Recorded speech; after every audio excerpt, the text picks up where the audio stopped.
السلام علیکم ناظرین، آپ کا میزبان اعجاز راجہ ایشو ٹوڈے کے ساتھ حاضر ہے۔ ناظرین، جیسا کہ آپ جانتے ہیں کہ اگر ہم کرونا کی بات کریں تو پوری دنیا کی معیشت کو کرونا نے بری طرح متاثر کیا، اور اگر ہم پاکستان کی بات کرتے ہیں تو خاص طور پہ ہماری جو تاجر برادری ہے، جو سب سے زیادہ ریونیو جس کی وجہ سے گورنمنٹ کو جاتا ہے، ان کے ساتھ یہ کرونا کیسا رہا، انہوں نے کرونا میں کیسے سروائیو کیا، اور اگر ہم گورنمنٹ کی پالیسیوں کی بات کرتے ہیں اور موجودہ بجٹ کی بات کرتے ہیں تو یہ ہماری تاجر برادری کے لیے کیسا رہا۔ اسی سلسلے میں گفتگو کے لیے آج میرے ساتھ ہیں شیخ اویس محمود صاحب، جو کہ اسلام آباد ریجن کے صدر ہیں تاجروں کے۔ السلام علیکم شیخ صاحب۔ وعلیکم السلام جناب راج صاحب، شکریہ۔ شیخ صاحب، سب سے پہلے سر یہ بتائیں کہ کرونا نے خیر پوری دنیا کی معیشت کو بڑا متاثر کیا، اور اگر ہم پاکستان کی بات کرتے ہیں، آپ کی کمیونٹی کی بات کرتے ہیں، تو آپ پہ یہ کیسے بیتی؟ بسم اللہ الرحمن الرحیم۔ دیکھیں جی، کرونا ایک ایسا یہ وبا آئی پوری دنیا میں کہ جس نے بڑی بڑی اکانومیز کو شیٹر کر کے رکھ دیا، تباہ کر کے رکھ دیا۔ تو اس میں تو چونکہ آپ کو پتہ ہے ہماری پاکستان تحریک انصاف کی حکومت نئی نئی آئی تھی، ہمارے سامنے سب سے بڑے چیلنجز ہی یہی تھے، معیشت کے چیلنجز تھے۔ تو اور اوپر سے جب یہ وبا بھی آئی تو وہ یقیناً ایک بہت بڑا جو تھا مشکل درپیش تھی ہماری حکومت کو بھی۔ تو اس سلسلے میں جو میں سمجھتا ہوں کہ جس طرح دنیا میں آپ نے دیکھا کہ لوگوں نے لاک ڈاؤن کی طرف، اسٹرکٹ لاک ڈاؤن کی طرف گئے، انہوں نے بالکل جو ہے کمرشل ایکٹیویٹیز بالکل محدود کیا، بالکل بند کر کے رکھ دی۔ ہمارے پڑوس ملک میں انڈیا میں بھی جو ہے انہوں نے بالکل لاک ڈاؤن کیا، جس کا ان کو فلیش جو ان کو جو جس طرح ان کو ملا امپیکٹ ہوا، اور وہ آپ نے دیکھا کہ ان کے لوگوں کے لیے کتنی مصیبتیں آئیں اور کتنی پرابلمز آئی۔ وہاں پہ شاید گورنمنٹ صحیح طرح سے امپلیمنٹ نہیں کروا سکی جیسے پاکستانی گورنمنٹ ہے۔ جی، میں سمجھتا ہوں کہ ہمارے عمران خان صاحب جو پرائم منسٹر پاکستان ہیں، انہوں نے وہ واحد شخص تھے جنہوں نے سمارٹ لاک ڈاؤن کی بات کی، اور آپ نے دیکھا کہ انہوں نے سمارٹ لاک ڈاؤن کیا تھا۔ سمارٹ لاک ڈاؤن یہی بیسیکلی تھا کہ ٹریک ٹریس اینڈ جو ہے اس کو کرنا تھا، اور اس کو لیے انہوں نے جو آئیڈینٹیفائی کر کے جگہ جدھر آپ کو کرونا کیسز زیادہ ملیں اس جگہ کو آپ نے صرف لاک ڈاؤن کرنا ہے، ریمیننگ جو جتنے بھی ایریاز اس کو انہوں نے اس کو کمرشل ایکٹیویٹیز یا دوسری ایکٹیویٹیز کرنے کے لیے جو ہے وہ کھلا چھوڑا ہوا تھا۔ تو میرا کہنے کا مقصد یہ ہے کہ جب یہ سمارٹ لاک ڈاؤن کی بات کی عمران خان صاحب نے تو لوگوں کو سمجھ نہیں آئی۔ انہوں نے جو جس وقت کمرشل ایریاز میں تھا، فار ایگزامپل اگر کوئی G9 میں تھا، G9 میں اب اگر وہ 4 سب سیکٹرز ہیں، تو اگر ایک سیکٹر میں کچھ جگہ پہ آیا تو انہوں نے ریمیننگ جتنا بھی سیکٹر تھا بجائے اس کے کہ وہ پورا G9 کو لاک کرتے، انہوں نے اس اسپیسیفک ایریا کو لاک کیا تاکہ وہ پھیلاؤ بھی نہ ہو سکے کرونا کا، اور باقی زندگی کے معاملات بھی چلتے رہیں۔ تو اس سلسلے میں آپ نے دیکھا کہ ہم نے جو ہے ٹائمنگ کے حوالے سے کیا گیا، کمرشل ایریاز میں انہوں نے جو ہے ایکٹیویٹیز کو محدود کرنے کے لیے SOPs جاری ہوئے۔ ہماری سب سے بڑی آپ دیکھ لیجیے NCOC کا بہت بڑے جو ہے اچیومنٹس ہیں، انہوں نے جس طرح یہاں ایک ریسرچ کے لیے پوری ٹیم بٹھائی، انہوں نے ایک ایک چیز کو ریسرچ کیا، ایک ایک چیز کو دیکھا، اور انہوں نے اس کے مطابق فیصلے کیے۔ پھر اس کے لیے انہوں نے ہم لوگوں سے فیڈ بیک لیے، ہم ان کو لوگوں کو جو ہے مارکیٹ کی سچویشنز بتائی، ہم نے ان کو جو ہے دیگر صورتحال بتائی، جس طرح ہم نے بیسک اسینشلز کی جتنی بھی ہماری چیزیں تھیں ہم نے ان کے لیے ان کو بتایا کہ یہ چیزیں جو ہے وہ ضروری تھی، اور اس کے لیے انہوں نے لوگوں کی سہولیات فراہم کرنے کے لیے، ان کو خوراک فراہم کرنے کے لیے، ان کو راشن فراہم کرنے کے لیے انہوں نے ان کو کھولا رکھا۔ اور اسی طرح میڈیکل سٹور سے، گروسری سٹور سے، آپ کی ملک شاپس تھی، بیسک فروٹ ویجیٹیبلز کی جتنے بھی بیسک اسینشلز کی چیزیں تھی۔ تو اسی طرح باقی دیگر بھی ہمارے اداروں میں ہوا۔ پھر ہمارے ریسٹورنٹس کا بھی اسی طرح کیا انہوں نے، جس طرح انڈور کے لیے بند تھے لیکن انہوں نے آؤٹ ڈور کے لیے اس کو الاؤ کیا، اس کو سوشل ڈسٹینسنگ کے حوالے سے انہوں نے جو ہے SOPs جاری کیے۔ تو یہ سے کہتے آئے جنہوں نے شروع دن سے یہ کہا کہ ہمارے ملک میں غربت بہت زیادہ ہے، مجھے خوف ہے، مجھے ڈر ہے کہ یہاں کرونا سے کم لوگ مریں گے اور خدا نخواستہ اس کرونا سے زیادہ مر سکتے ہیں۔ تو یہ اقدامات تھے جو میں سمجھتا ہوں۔ جیسا کہ آپ نے شیخ صاحب کی بات سنی، ان کا یہی کہنا ہے کہ گورنمنٹ کی بہتر پالیسیوں کی وجہ سے جو پوری دنیا اس وقت پسی اکانومی کے لحاظ سے، لیکن الحمدللہ کہ پاکستان اس قدر متاثر نہیں ہوا جو دنیا کے باقی ممالک ہوئے۔ اگر ہم اپنے پڑوسی بھارت کی بات کرتے ہیں تو ساری دنیا کے سامنے اس کا حال ہے۔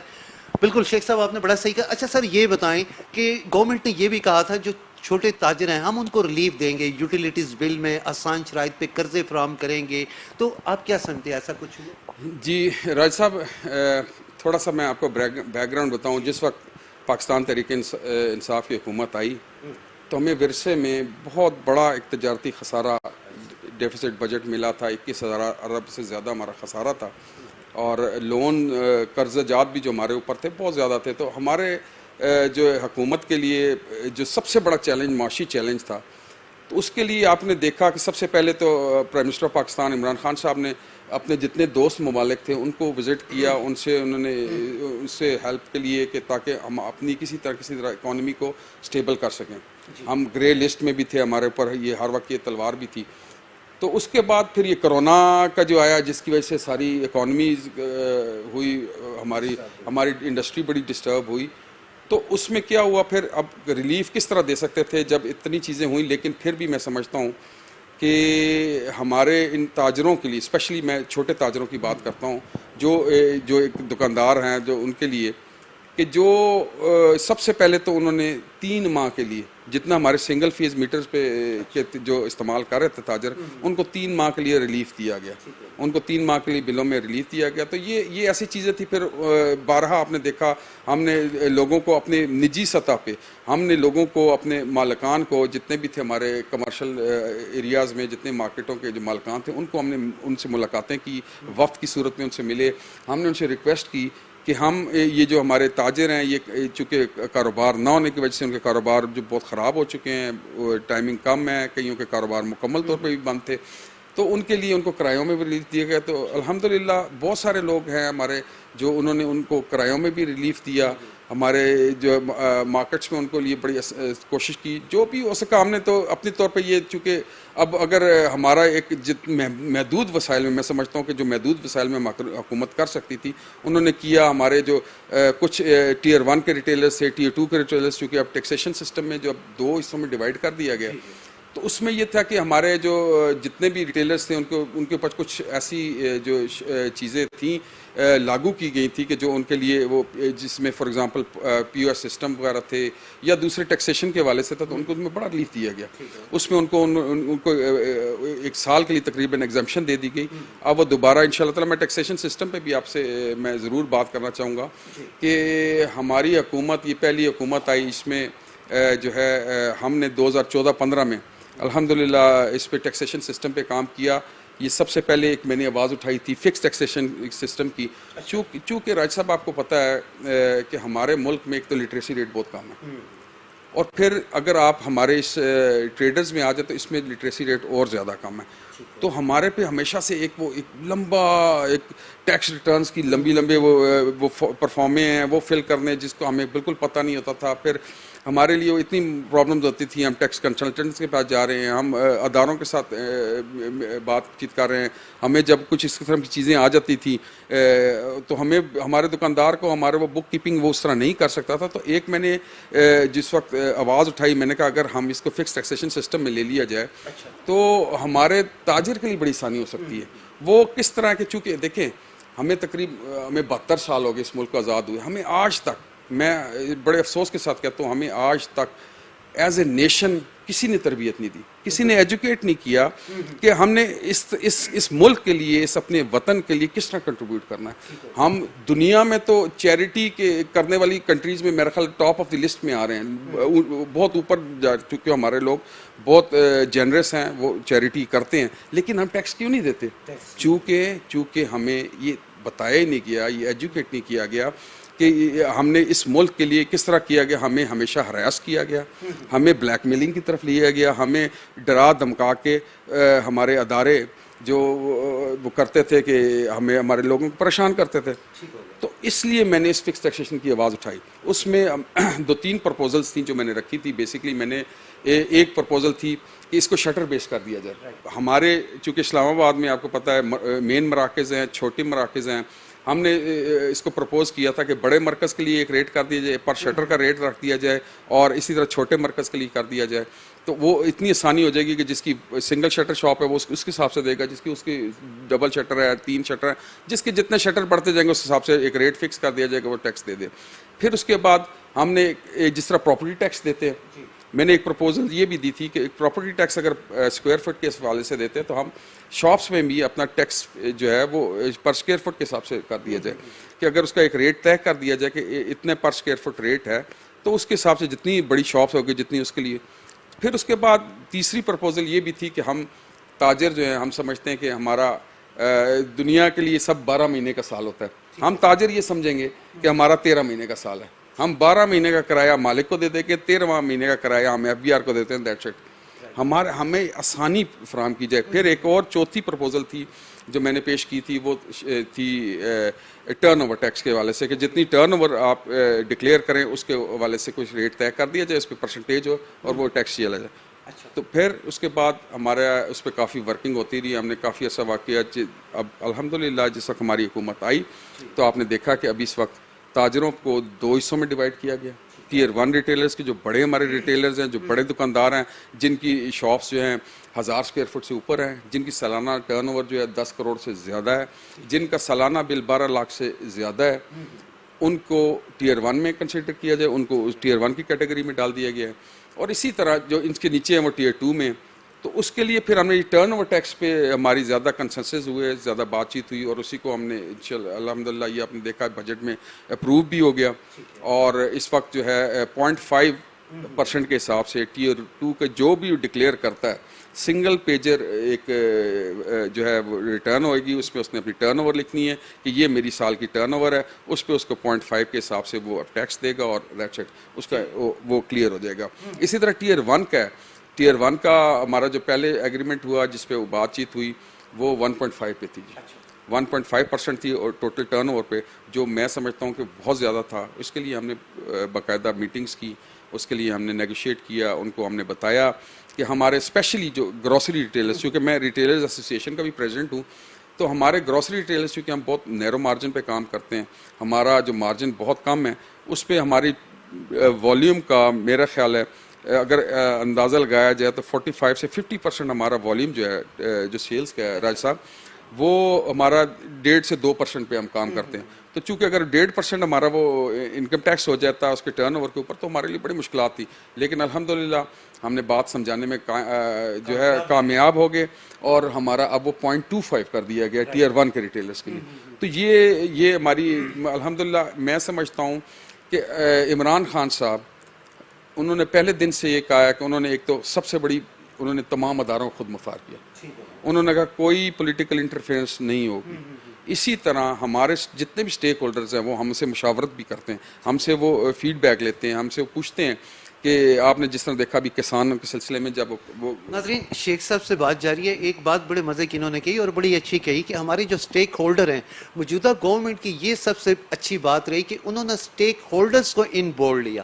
جیسا کہ شیخ صاحب نے اپنی جو تجاویز دی تھی ٹیکس کے بارے میں، ایک بات انہوں نے یہ بھی کہی کہ اگر پاکستانی قوم کی ہم بات کریں تو ویلفیئر کرنے میں ہماری قوم سب سے آگے ہے، لیکن بدقسمتی سے ہمیں ٹیکس دینے میں ہم بہت پیچھے تھے اور شاید شعور کی کمی تھی. اور موجودہ گورنمنٹ جو سب سے بنیادی بات کی وہ یہی کہ لوگوں میں ٹیکس دینے کا شعور پیدا کیا اور جو سٹیک ہولڈرز تھے ان کو ان بہتری آ سکتی ہے. اس کے علاوہ یہ بتائیں کہ اس وقت جو انٹرنیشنل لیول پہ حالات جا رہے ہیں، جیسا کہ خان صاحب نے پچھلے دنوں اسمبلی میں جو تقریر کی، انہوں نے میرے خیال میں تمام امت مسلمہ کی جو دل کی ترجمانی تھی وہ کی.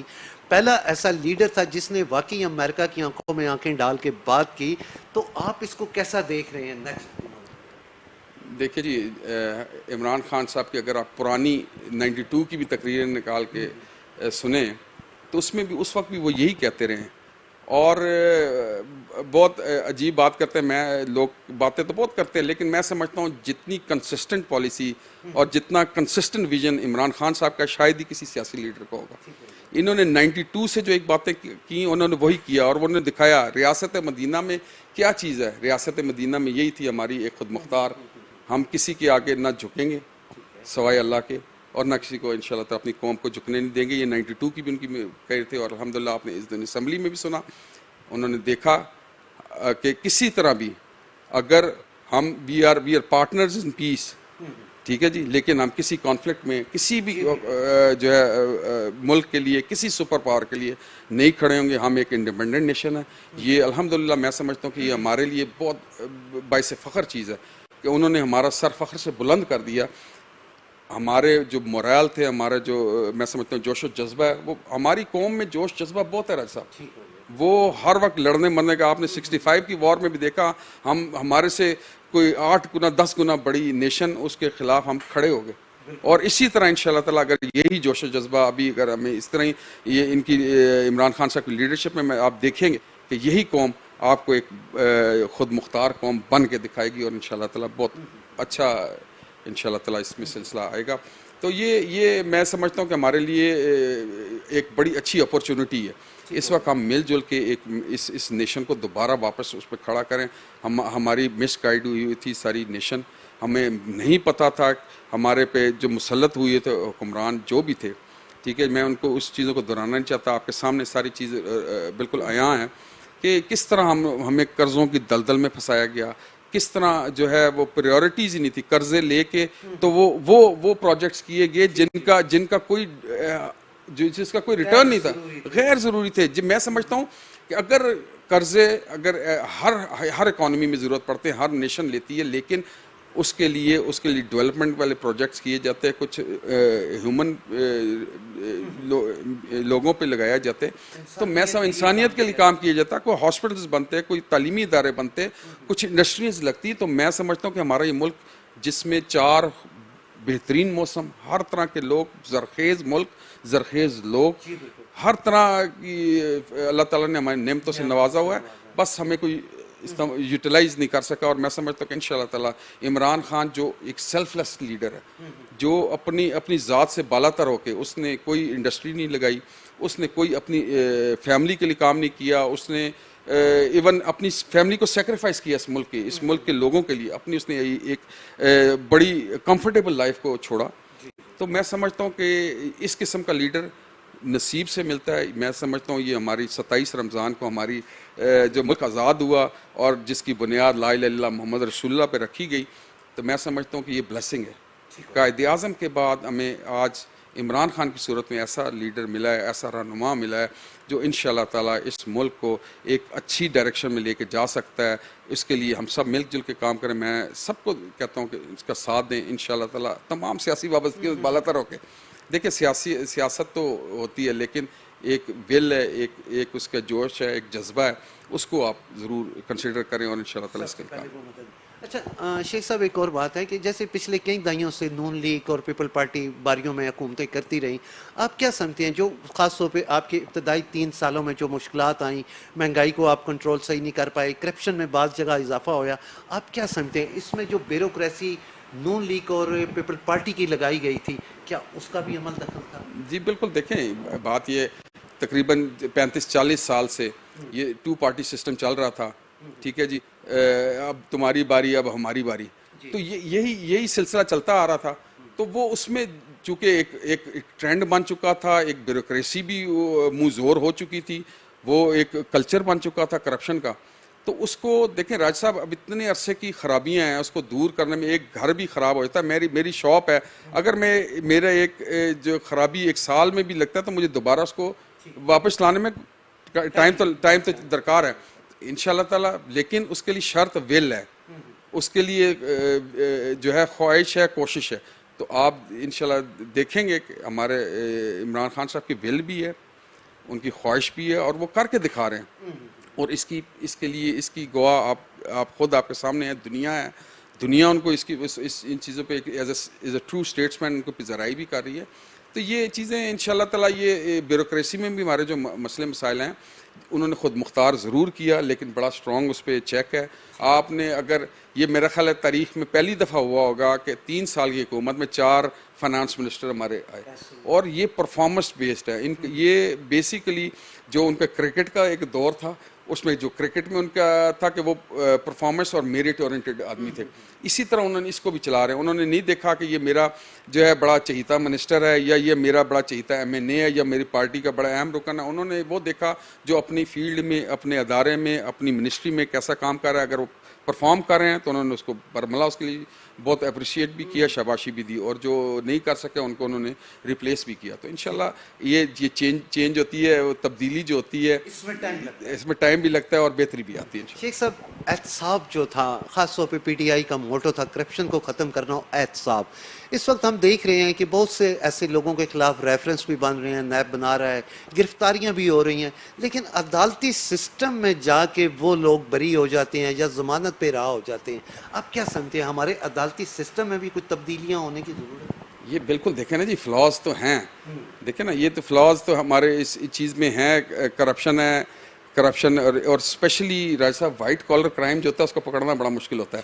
مجھے ایک بڑی پرانی بات یاد ہے, کاؤس جی ہوتے تھے آپ کی میڈیا کے تھے, بہت بڑے اور سینئر تھے, آپ تو فوت ہو چکے ہیں.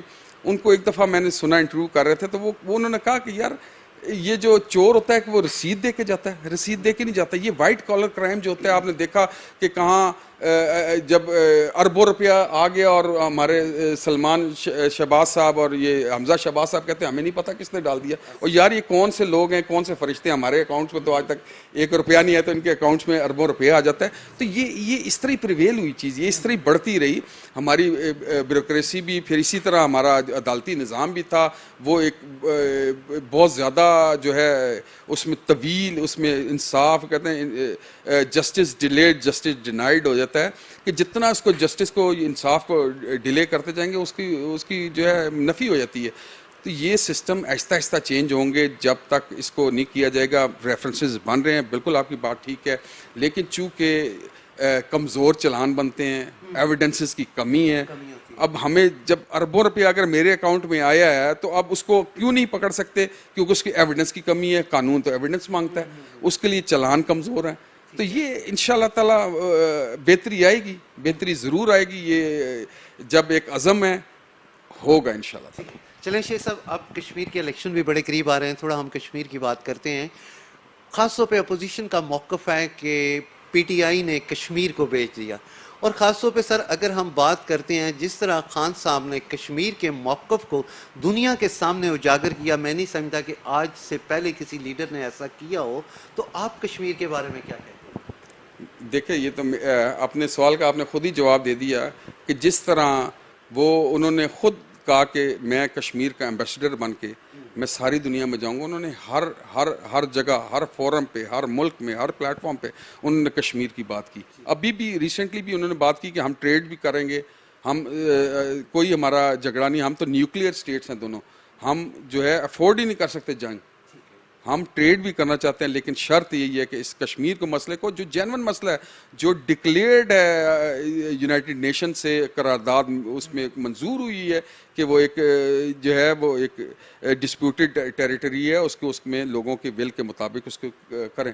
تو کیوں نہیں کیا جاتا؟ اس کے لیے انہوں نے ہر فورم پہ گئے, انہوں نے امریکہ سے بات کی, انہوں نے یونائٹڈ نیشن کے فورم پہ, اگر آپ کو بات یاد ہے, اگر وہ تقریر یاد ہے تو انہوں نے وہ تقریر کی تھی. ایسے میں سمجھتا ہوں کسی آج تک پاکستانی لیڈر نے نہیں کی.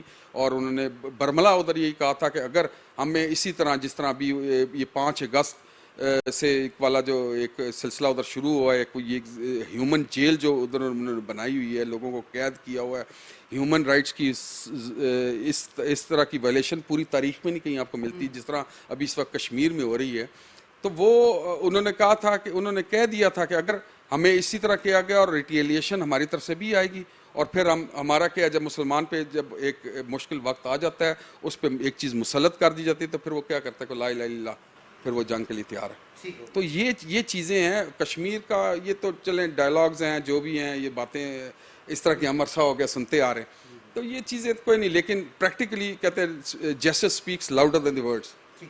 تو جو ان کی اس وقت آپ نے جس طرح ملک جا کے لیڈرشپ کے ساتھ جس طرح بات کر رہے ہیں, انشاءاللہ تعالی یہ بھی یہ میں ہمیشہ کہتا ہوں, ایک بات میں میڈیا پہ بھی کہہ دیتا ہوں, میں سمجھتا ہوں میری اگر کوئی بھی ایفیلیشن نہ ہوتی پاکستان تحریک انصاف سے, لیکن مجھے پھر بھی اس پہ اللہ پہ یقین ہے کہ اس پہ عمران خان صاحب پہ اللہ کی بڑی مہر ہے. اچھا شیخ صاحب, ہم اگر کنسٹرکشن کی بات کرتے ہیں, گورنمنٹ نے اس طرف بڑی توجہ کی, ریئل اسٹیٹ کو بڑا امپروو کیا, اور خاص طور پہ جو کرایہ کا ہمارا ایک سسٹم تھا بڑا پیچیدہ سا تھا, اس پہ آپ کیا کہتے ہیں؟ کیا اس میں بھی کوئی موجودہ گورنمنٹ نے کچھ اقدامات کیے؟ جی بالکل راج صاحب, الحمدللہ میں سمجھتا ہوں کہ یہ بھی کریڈٹ ہے ہماری اس پاکستان تحریک انصاف کی حکومت کا, اور ہماری جب پہلی میٹنگ ہوئی تھی as a trader wing Imran Khan صاحب سے، اس وقت ہماری حکومت نہیں تھی، اس وقت مسلم لیگ نون کی حکومت تھی، ہماری نیگوسیشن چل رہی تھی، اور یہ نیگوسیشن رینٹ ایکٹ کنٹرول کے حوالے سے ہمارے اسلام آباد میں کم از کم 35 سے 38 سال سے ہمارا یہ بہت بڑا ایک مسئلہ تھا تاجروں کا. یہ چھوٹے تاجروں کی بات کر رہا ہوں میں. ان کا ایک بہت بڑا مسئلہ تھا. ہمارا چونکہ قانون کرایہ داری کوئی نہیں تھا اور جس کی مرضی تھی اس حساب سے وہ چل رہا تھا.